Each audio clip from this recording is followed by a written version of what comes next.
ভাবছেন তো পালং চিকেন বানানো খুব হ্যাপা? একদমই না, খুব সহজ পদ্ধতিতে, দই ক্রিম কিচ্ছু লাগবে না, শুধু পালং শাক আর চিকেন দিয়েই আমি পালং চিকেন বানাবো। চলুন দেখা যাক কিভাবে আমি পালং চিকেন বানাই। নমস্কার বন্ধুরা, ওয়েলকাম টু মাই জিমাস কিচেন। হাতের কাছে সমস্ত জোগাড় করে নিলে খুব কম টাইমের মধ্যেই এটা বানানো হয়ে যাবে, আর খেতেও খুব সুস্বাদু হয়। এখানে আমি 500 গ্রাম মতো চিকেন নিয়েছি। চিকেনটা ভালো করে ধুয়ে ওর মধ্যে 1 টিস্পুন মতো ভিনিগার, 1 টিস্পুন মতো লবণ আর হাফ টিস্পুন মতো গোলমরিচের গুঁড়ো এটাকে মাখিয়ে আমি মিশিয়ে নিলাম। নিয়ে ভালো করে মাখিয়ে আধা ঘন্টা রেখে দেবো। টাইম না থাকলে 15 মিনিটসও রাখতে পারেন। এক আটি পালং শাক নিয়ে তার পাতাগুলো নিয়েছি, ডাঁটিগুলো সমস্ত বাদ দিয়ে দিয়েছি আর খুব ভালো করে ধুয়েছি। এরপর আমি ধনেপাতা নিয়েছি, 1 মুঠি ধনেপাতা নিয়েছি, এটা ডাঁটি সমেতই নিয়েছি ধনেপাতাটা। এছাড়া নিয়েছি কাঁচা লঙ্কা, 5টা কাঁচা লঙ্কা আছে আমার এখানেতে, ঝালটা আপনাদের স্বাদ মতো। আর নিয়েছি 3টে মিডিয়াম সাইজের পেঁয়াজ, একটা টমেটো, 7-8 কোয়া রসুন আর 1.5 ইঞ্চি আদা। সমস্ত আমি মিক্সির মধ্যে পেস্ট করে নেবো। কড়ায় গরম জল ফুটছে, এর মধ্যে আমি দিয়ে দেবো 1 টিস্পুন মতো সুগার। এবার দিয়ে এর মধ্যে পালং শাকের পাতাগুলো সমস্ত আমি দিয়ে দেবো। পাতাগুলো দিয়ে ডুবিয়ে 5 মিনিটের মতো রেখে দেবো ঢাকা দিয়ে। তারপর পালং শাকটা ঠান্ডা একদম আইস ওয়াটার কিংবা ঠান্ডা জলের মধ্যে আমি তুলে দেবো।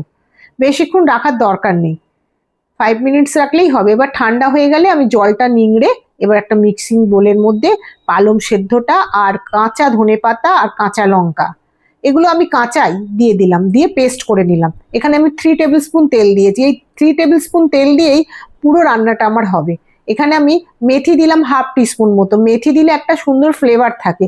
মেথিটা যখন ভালো করে ভাজা হয়ে যাবে তখন মেথিটা আমি তুলে নেবো, কারণ মেথিটা মুখে পড়লে খুব তেতো লাগে। দেখুন মেথিটা আমি তুলে নিয়েছি। এর মধ্যে ম্যারিনেট করা চিকেনগুলো দিয়ে হালকা হাতে নাড়াচাড়া করব। জাস্ট খালি কালারটা চেঞ্জ হবে, এর বেশি ভাজতেও লাগবে না। একটু নাড়াচাড়া করার পরেই দেখবেন কালারটা একটুখানি হোয়াইট হয়ে গেছে, পিঙ্কিশ টাইপের ছিল, হোয়াইট হয়ে গেছে। এবার আমি চিকেনগুলো ভাজা হয়ে গেছে, আমি তুলে নেবো একটা প্লেটের মধ্যে। ওই তেলের মধ্যেই আমি দিয়ে দেবো যেই মিক্সির বোলের মধ্যে বাটাটা রেখেছিলাম, সমস্ত কিছু একসঙ্গে, পেঁয়াজ রসুন আদা টমেটো ওগুলো দিয়ে ভালো করে আমি একটু নাড়াচাড়া করে কষতে থাকবো যতক্ষণ না কাঁচা গন্ধটা ওর যাচ্ছে। এর মধ্যে আমি 1 টিস্পুন মতো ধনিয়া পাউডার দিলাম আর 1 টিস্পুন মতো জিরা পাউডার। আর কোনো মশলাই এতে লাগবে না, অল্প একটু জল দিয়ে দিয়ে আপনারা নাড়াতে পারেন। দেখবেন যদি লেগে যাচ্ছে তাহলে অল্প সামান্য করে একটু জল দেবেন, দিয়ে মশলাটা কষতে থাকবেন। এবার মশলাটা মিনিট 5 কষার পরে আমি চিকেনটা দিয়ে দিলাম। চিকেনটা দিয়েও ভালো করে আমি আরো মিনিট 5 কষবো। গ্যাসের ফ্লেমটা কিন্তু আমি কম রেখেছি, যেহেতু মশলা দিয়ে আছে, কোনো জল দিইনি, আস্তে আস্তে জল রিলিজ করবে। এর মধ্যে আমি স্বাদ মতো লবণ দিয়ে দিলাম। লবণটা দেওয়ার পরেও দেখুন আস্তে আস্তে জল ছাড়ছে। গ্যাসের ফ্লেমটা লো করে আরো মিনিট 5 কষার পরে আমি জল দিয়ে দিলাম। জল দিয়ে চিকেনটাকে সেদ্ধ করব। আপনি জল দিয়ে দেবেন যতটা পরিমাণ জল লাগবে, জল দিয়ে কম আঁচ করে ঢাকা দিয়ে দেবেন। বেশি জল দেবেন না, ওই অল্প জলেতেই আমি হাফ কাপ মতো জল দিয়েছিলাম। তারপরে দেখবেন যদি না লাগে তাহলে আর দেওয়ার দরকার নেই, আর যদি মনে হয় আরেকটু সেদ্ধ হবে তখন আরেকটু জল দিয়ে দেবেন। এবার আমি পালং পাতাটা যেটা বেটে রেখেছিলাম সেটা এর মধ্যে মিশিয়ে দেবো।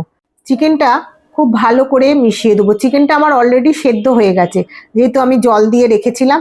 এবার মিক্সিং বলে আরেকটু জল দিয়ে ভালো করে ধুয়ে নিয়ে ওটা আমি আরেকটু জল দিয়ে দিলাম। জলটা আপনারা দেখে দেবেন, যদি মনে হয় সেদ্ধ হয়নি তাহলে আরেকটু দেবেন। এবার আমি একটু ঢাকা দিয়ে রাখবো। মিনিট 5 ঢাকা দেওয়ার পরে আবারও আমি একটু জল দিয়ে দিলাম, দিয়ে ভালো করে নাড়াচাড়া করে দেখুন কত সুন্দর কালার এসছে। আবারও আমি কম আঁচ করে মিনিট 15 ঢাকা দিয়ে রেখেছিলাম। এবার দেখুন আমার চিকেন রেডি হয়ে গেছে, একদম পারফেক্ট, খেতে অত্যাধিক সুন্দর হয়। একবার না বানালে আপনারা বুঝতেই পারবেন না যে এত কম উপকরণ দিয়ে এত সুন্দর এত টেস্টি পালং চিকেন কি করে তৈরি হয়। রুটি ভাত পরোটা যে কোনো কিছুর সঙ্গে আপনারা এটা সার্ভ করতে পারেন, অত্যাধিক সুন্দর খেতে লাগে।